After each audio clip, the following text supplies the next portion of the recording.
Ūkis užsiima daugiausia augalininkystė.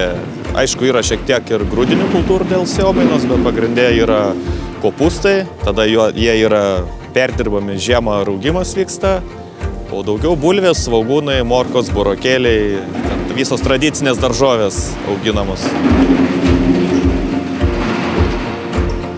Projektus jau senai gyvendinam, ne vieną jau ir traktoriai buvo per projektus pirkti ir realiai didžioji dalis technikos, tik tais gavos taip, kad laukuose galim greit viską pasidaryti, bet kai reikia paruošti užsakymus, derlių jau sufasuoti viską, čia trūko greičio, našumo viso, tai teko priimti sprendimą, kad modernizuoti, statyti liniją. Rūšiavimo, siuvimo.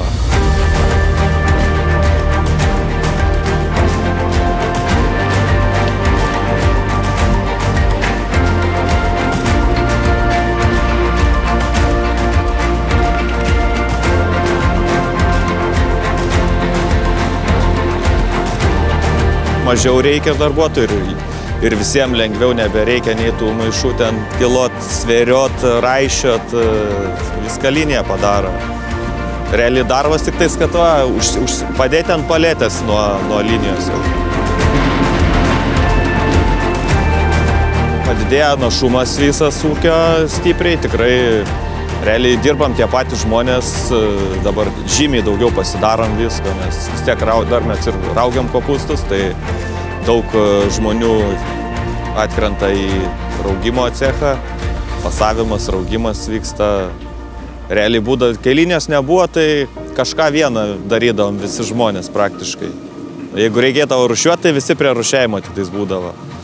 O dabar tik tais kelis žmonės pasistatom ir viskas. Ir realiai visi turi dabar savo darbus atskirai.